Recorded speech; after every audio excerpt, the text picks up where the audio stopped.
ओम क्रिया बाबाजी नमः। ओम श्री मात्रे नमः। नमस्ते मित्रों, श्री विद्या संजीवन साधना सेवा पीठम ठाणे हमारी संस्था में आप सभी साधकों का स्वागत है। मित्रों, आपने हमारे यूट्यूब चैनल और ब्लॉग के ऊपर बहुत सारे अलग अलग विषयों का अभ्यास किया होगा।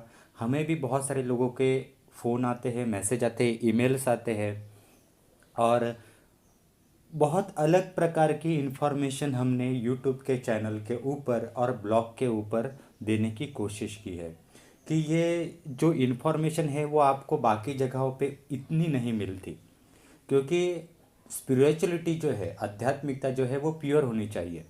और जहाँ आध्यात्मिकता प्योर होती है वहाँ आपको कोई भूल भुलैया नहीं दिखाई देता, क्योंकि भगवान शिव जी ने जितने भी सारे ग्रंथों में और शिव पार्वती के संवाद जितने भी सारे ग्रंथों हैं उसमें भगवान शिव ने पार्वती को जो भी शास्त्र वचन और स्थूल जगत, सूक्ष्म जगत, परा जगत, इन जगत में जो कुछ बताया है और मनुष्य क्या है, मनुष्य के ऊपरी जगत में क्या है, मनुष्य को कैसे एक दिव्य आत्मा के रूप में प्रकाशित होना चाहिए, ये बहुत कुछ ज्ञान जो है वो भगवान शिव ने पार्वती को बताया है।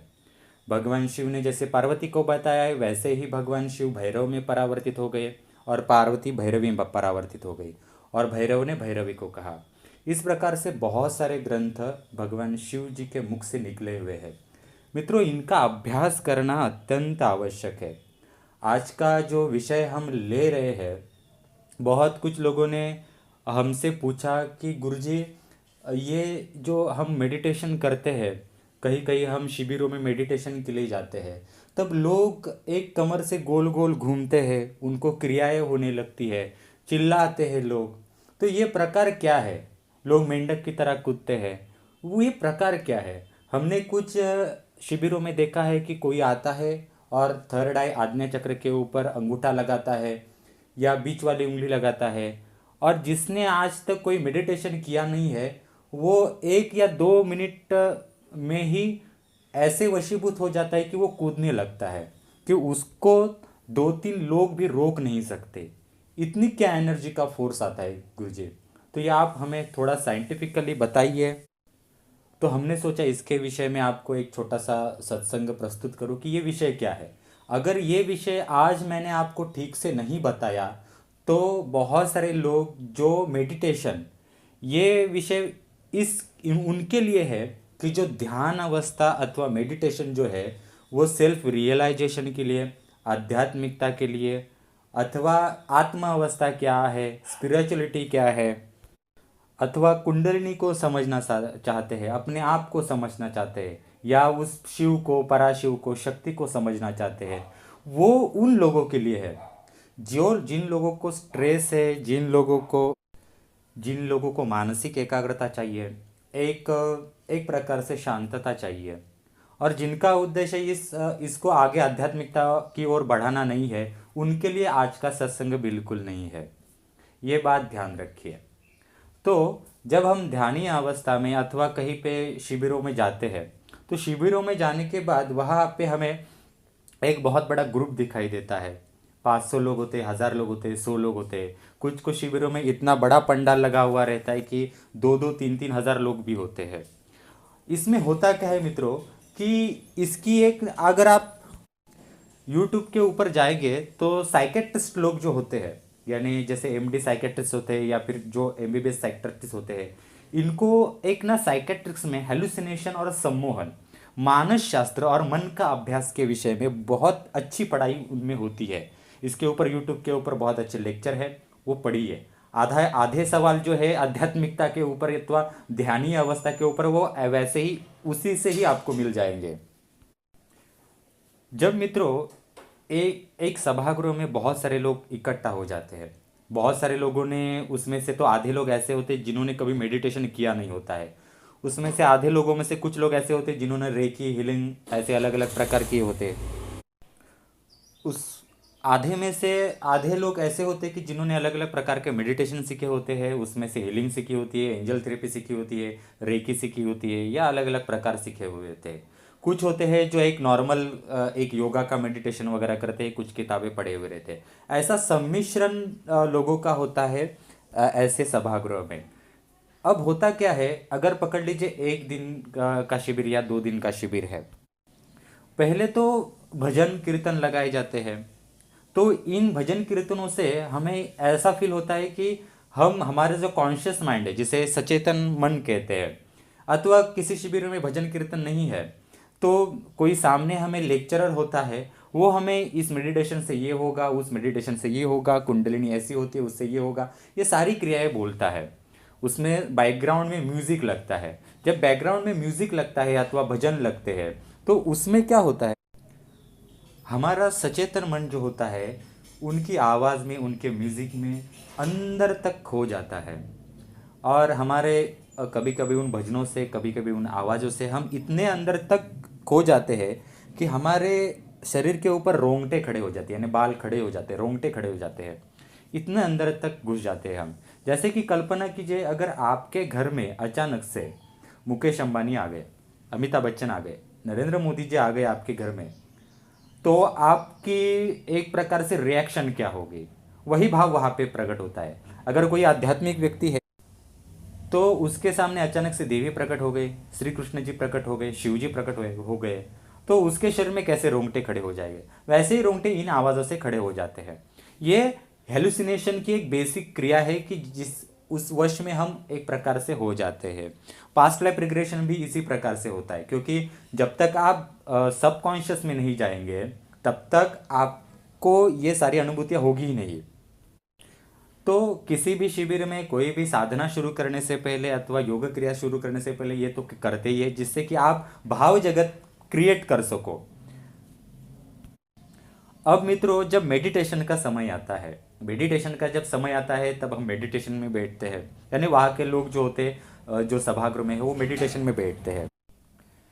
मेडिटेशन में जब बैठते हैं तब एक स्पीकर चलता है, वहाँ पे एक डीप म्यूजिक चलता है, अथवा कोई ऐसा म्यूजिक चलता है कि जो म्यूजिक आपके माइंड को रिलैक्स कर सके, उसको रिलैक्सेशन दे सके। और उस रिलैक्सेशन से आपका जो सचेतन मन है, यानी आपका बाह्य मन है, वो उस म्यूजिक को कैच करता है और एक प्रकार से वो सो जाता है। जैसे कि हम जब हमें नींद आती है तब नींद में हमारा जो बाह्य मन है वो सो जाता है, पर अंतर्मन नहीं सोता। वैसे ही ऐसे मेडिटेशन में क्या होता है कि म्यूजिक जो होता है आपका कॉन्शियस माइंड जो होता है वो ब्रेक करता है। चाहे तो इसके ऊपर आप रिसर्च कीजिए, आपको सब पता चलेगा। जब ये कॉन्शियस माइंड ब्रेक हो जाता है तब सब कॉन्शियस माइंड आगे आ जाता है। अब सब कॉन्शियस माइंड क्या है मित्रों? अचेतन मन, अंतर्मन जिसे कहते हैं। ये बिना ड्राइवर की गाड़ी है, बिना पायलट का जेट विमान है, इसको चलाना पड़ता है, इसको आदेश देने पड़ते हैं, ये मैसेज सुनता है। अब ये उसी के मैसेज सुनेगा कि जो इसे मैसेज प्रोवाइड करेगा। अब मित्रों, आपका तो कॉन्शियस माइंड ब्रेक हो चुका है, बंद हो चुका है, आपका बाह्य मन बंद हो चुका है, तो आप कैसे अपने अंतर्मन को सूचना देंगे?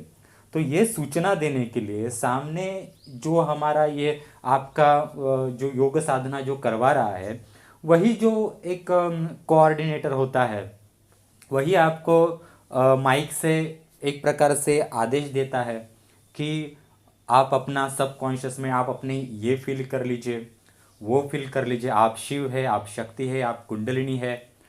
आप अपने कुंडलिनी में मूलाधार चक्र में आ जाइए, आपके मूलाधार चक्र में ऐसा रंग इमेजिन कीजिए, स्वादिष्टान में ऐसा रंग इमेजिन कीजिए, यहाँ पे ये बीजाक्षर इमेजिन कीजिए।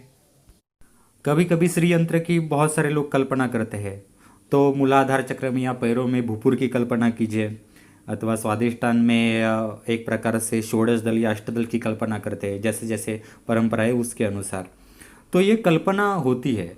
उसके साथ एक प्रकार से सांसों के ऊपर ध्यान देने को कहा जाता है कि सांस आ रही है, जा रही है, इसके ऊपर ध्यान देने को कहा जाता है। और ये जब हम ध्यान देते हैं तो इस धीरे धीरे ये जब ध्यान हम देते हैं सांसों के ऊपर, अथवा कहीं कहीं जगह ऐसी भी प्रक्रिया होती है कि बहुत सारी सांस ली जाती है, अनुलोम विलोम होते हैं और गहरी सांस जोर जोर से ली जाती है। एक प्रकार से उससे सुषुम्ना भी एक्टिव हो जाती है कुछ सेकंडों के लिए। एक एक चक्र के ऊपर हम हमारी सांस रोकते हैं। तो इन क्रियाओं से होता क्या है कि हमारी शरीर के ऊपर एक ना ऊर्जा तैयार होती है। इन सारे मेडिटेशन की क्रियाओं से हमारे शरीर के ऊपर एक ऊर्जा तैयार होती है। अब जो हीलिंग में है, रेकी कर रहे हैं अथवा जो बेसिक मेडिटेशन पहले से ही कर रहे हैं, तो उनको ये सब कुछ पता होता है कि ये किस किस प्रकार से क्या क्या करना है। तो उनके शरीर से ज़्यादा एनर्जी का फ्लो बहता है। और जो अभी तक ये सब नहीं कर रहे, पहली बार कर रहे, तो उनके शरीर से कम फ्लो निकलता है। और ये सभी जो फ्लो है वो उस सभागृह के जो ऊपरी हिस्सा है, हवा की परत है, उस सभागृह में वो एनर्जी जम जाती है। अब आप माइनस और प्लस का विधान तो जानते होंगे कि जहाँ प्लस माइनस होगा वहाँ ऑटोमेटिकली प्लस हो जाएगा। उसके अनुसार जो लोग जैसे कि एक सभागृह है, सभागृह में किसी की बॉडी जो है आप 25 वैट्स की है, किसी की बॉडी 50 वैट्स की है, किसी की बॉडी 100 वैट्स की है।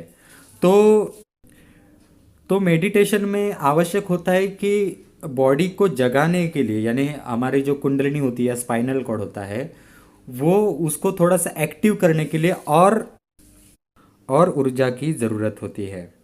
अब ये और ऊर्जा आएगी कहाँ से? तो ये जो हवा में जो एक प्रकार से सारी समूह की, एक प्रकार से सारा जो समूह होता है, 1000 लोग होते हैं, 500 लोग होते हैं, ये ऊर्जा वो जो हवा में होती है वो इनडायरेक्टली हमारा जो स्पाइनल कॉर्ड होता है, तो वो स्पाइनल कॉर्ड जो है उस हवा की एनर्जी जो होती है वो खींच लेता है। और जहाँ जिसकी बॉडी में 50 वैट्स की ऊर्जा है वो ऑटोमेटिकली 800 या 900 वैट उसके शरीर में आ जाते हैं। जिसकी बॉडी 100 वैट्स की है उसके बॉडी में प्लस 800 या 900 वैट आ जाते हैं। तो आप कल्पना कीजिए कि हमारे घर में 240 वैट की लाइन आती है।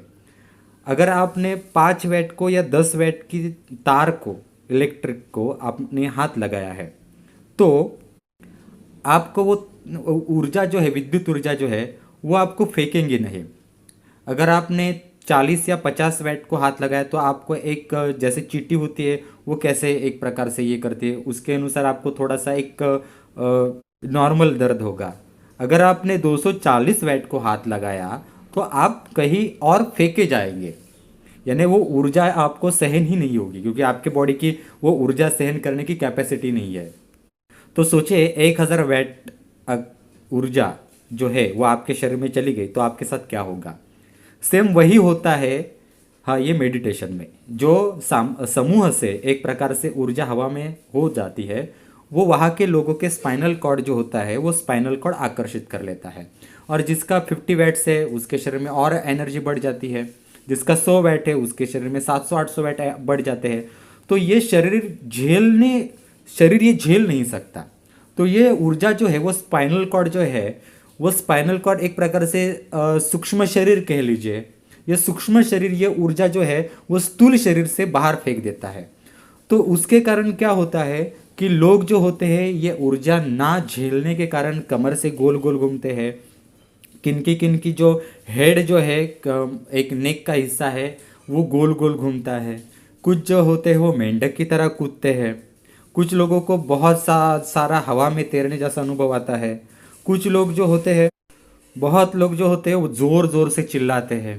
कुछ लोग जो होते हैं वो रोने लगते हैं। ऐसे बहुत सारी क्रियाएं दिखती है। और कुछ लोग ऐसे भी होते हैं मित्रों कि जो वहीं पे शिविरों में सो जाते हैं और उलट सुलट एक प्रकार से वहीं पे ज़मीन को घिसने लगते हैं कि जैसे कि शरीर में कुछ हो अचानक से हुआ है। अब मित्रों ये सारी जो क्रियाएं हैं, इन क्रियाओं को ओरिजिनल मेडिटेशन की क्रिया नहीं कहते। ये सारी क्रियाएं जो है ये बेसिक क्रियाएं हैं और इसे हेलुसिनेशन की क्रियाएं कहते हैं। और ये क्रिया आपको दुनिया के सारे मेडिटेशन सेंटर जो है उनमें दिखाई देगा। भले ही आप किसी भी मेडिटेशन की क्रियाओं में जाओ, आपको ये होगा ही होगा। अब ये जो सारी क्रियाएं होती है ये स्टार्टिंग के लिए ठीक है, 1-2 बार 3 बार 4 बार ठीक है। अगर ये बहुत बार होती चली गई तो मित्रों इसको कुंडलिनी का जागरण नहीं कहते। बहुत सारे लोग इसको कुंडलिनी का जागरण कहते हैं, पर इसको कुंडलिनी का जागरण बिल्कुल नहीं कहते, इसे कुंडलिनी का इरिटेशन कहते हैं। और ये अधिक पैमाने पे होना मतलब हमारे कुंडलिनी, और कुंडलिनी एक तरफ से सूक्ष्म शरीर में होती है, सूक्ष्म मन से एक्टिव होती है, तो ये हमारे सूक्ष्म शरीर में निगेटिव सर्जरी होने का लक्षण है। बहुत सारे लोग जो होते हैं इसी भाव में खोना चाहते हैं, उन्हें लगता है कि ऐसा ही रोना आ जाए, ऐसा ही गोल गोल घूमना हो जाए, इसी को कुंडलिनी जागरण कहते हैं। तो ये सारी जो क्रियाएं हैं मित्रों, इसको कुंडलिनी जागरण नहीं कहते, ये पहले भ्रम निकाल दीजिए। अगर भैरव और भैरविका यानी परम शिव जी ने पार्वती को मेडिटेशन ध्यानीय अवस्था के विषय में 112 सूत्र बताए हैं। उस सूत्रों में भगवान शिव पहले ही कहते हैं कि सांसों को ऊपर नीचे करना जो है इसे ध्यान कहते ही नहीं है। पहले हमें बुद्धि और मन जो है इन दोनों को समझना होगा। और बुद्धि जो होती है मित्रों, उस बुद्धि के ऊपर लोग अपनी मालकियत हासिल करते हैं और उसके अनुसार चलते हैं। यंत्र, एक बुद्धि एक यंत्र है, और यंत्र को कैसे चलाना है, यंत्र के आप पर जोर नहीं लगा सकते, यंत्र एक यंत्र की तरह ही चल सकता है। अगर किसी यंत्र की कैपेसिटी जितनी है 1 घंटे की है तो उसको 1 घंटे ही चला सकते हैं, उसको आगे प्रोडक्शन के लिए नहीं रख सकते, नहीं तो वो यंत्र जो है फूट जाएगा। वैसे बुद्धि जो है वो आप उसके ऊपर आप मालिक ना होके एक यंत्र है, इस प्रकार से अगर हैंडल करेंगे तब आपको बहुत कुछ समझ में आएगा। तो यही शिव जी ने कहा है कि पहले इन सबको अगर समझना है तो पहले बुद्धि जो है उसको समझ लो, बुद्धि के बाद अपने मन को समझ लो। क्योंकि आपके ऊपर जो संस्कार पहले से किए हुए हैं या अलग अलग जगहों से अलग अलग चैनलों से आपके ऊपर जो संस्कार किए हुए रहते हैं कि ये इसको ही मेडिटेशन कहते हैं, इसको ही ध्यान कहते हैं, इसको ही चक्रा होते कहते हैं, तो इन क्रियाओं के, इन सारे संस्कारों के कारण, इन सारे विचारों का प्रभाव होने के कारण आपके ऊपर शिव जी ने जो कहा है किताबों में, शिव जी ने वो वास्तविक में पार्वती से जो आत्मज्ञान की बातें कही है वो आप सोच भी नहीं सकते। क्योंकि हमारे यहाँ बहुत सारे लोग आते हैं, हम श्री विद्या साधना में पहले ही लोगों को कहते हैं कि अगर आप कहीं से श्री विद्या सीख रहे हैं तो पहले शिव जी ने जो आमनाएं कहे हैं वो आमनाएं क्या है वो पहले समझ लीजिए। क्योंकि आप मोक्ष के लिए या भोग के लिए श्री विद्या साधना करेंगे तो उसका पहला मार्ग निकलता है आमनाएं से। अगर आपको आमना ही पता नहीं है तो वो उस भगवान शिव को शिव कहने का कोई अर्थ ही नहीं है और श्री विद्या को श्री विद्या कहने का अर्थ ही नहीं है। तो बी प्रैक्टिकल, प्रैक्टिकल की तरह सोचिए मित्रों।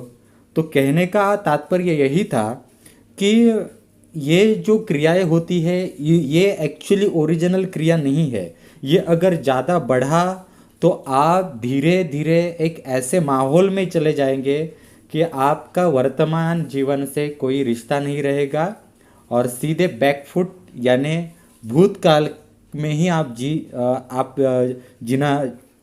जीना चाहोगे। भविष्य काल का सपना भी नहीं देख सकोगे, वर्तमान में सिर्फ आपकी बॉडी ही चलेगी। चाहे तो आप अपने आसपास के बहुत सारे लोगों को देखिए जो इस प्रकार की क्रिया करते हैं, उनसे आप बात करेंगे, उनसे आप एक प्रकार से 1 दिन 2 दिन गुजारेंगे तो आपको समझ में आएगा कि ये लोग सारी हवा में बातें कर रहे हैं और इनके साथ हेलुसिनेशन हो चुका है, यानी उनके ऊपर किसी और क्या प्रभाव है, इनका मेडिटेशन भी ठीक नहीं हो रहा है, इनके कुंडली का कुछ बेसिक इन्फॉर्मेशन भी पता नहीं है। और ये खुद को लोग जो होते हैं खुद को शिव शिवा कहते हैं या फिर अपने आप को आत्मा कहते हैं या फिर अपने आप को कुंडलिनी कहते हैं। और ये उनकी जो एनर्जी होती है ये एनर्जी उनको किसी और ही जगत में खींची, यानी किसी एक अनामिक शक्ति ने उनको खींचा हुआ है, ऐसा ही आपको लगेगा। और बॉडी जो होती है सिर्फ वर्तमान में उनकी जी हुई रहती है और बाद में ऐसा परिवर्तन हो जाता है कि साइकोलॉजिकल परिणाम होके ये लोग अलग अलग साधनाओं के प्रति, अलग अलग मेडिटेशन के प्रति आकर्षित हो जाते हैं और उससे ये कोशिश होती है उनकी कि मैं और इस डीप ट्रांस की अवस्था में और इस गहराई में कैसे चला जाऊँ। बल्कि मित्रों ये एक शराब की तरह है। शराब अगर किसी को लग जाए तो वो शराब फिर से लेने की कोशिश करेगा। तो ये सारी जो क्रियाएं हैं, जो कमर से हिलना डुलना, मेंढक की तरह कूदना, ये 1-2 बार ठीक है, अगर बार बार हुआ तो ये शराब से ज़्यादा और कुछ नहीं है। ये मित्रों, ये हमारा सब कॉन्शियस माइंड और कॉन्शियस माइंड का खेल है, ये आत्मा का खेल है ही नहीं। अगर इसको ठीक से आपको समझना है कि ये क्या है, तो आप विज्ञान भैरव पढ़िए। भगवान शिव जी ने 112 विधियाँ इस विषय में बहुत अच्छी तरीके से कही हुई है। हम इसके सत्संग जल्दी ही शुरू करने वाले हैं। हमारे यूट्यूब चैनल के ऊपर जुड़े रहिए। हमारा व्हाट्सअप भी है, ग्रुप है, उसमें भी जुड़े रहिए। हमारा श्री विद्यापीठम जो चैनल है, हमारा श्री विद्यापीठम नाम से ब्लॉग है, वहाँ पर आप जाइए, वहाँ पे आपको अच्छी जानकारी मिलेगी। श्री विद्या संजीव साधना सेवा पीठम यूट्यूब चैनल है, वहाँ पे आपको सही और प्योर जानकारी देगी मिलेगी। और इन सब के विषय में हमने एक ऑनलाइन सत्संग जो है श्री विद्या इसेंशियल वो लॉन्च किया है। वहाँ भी आपको ये और अच्छी तरीके से जानकारी मिलेगी मित्रों। धन्यवाद।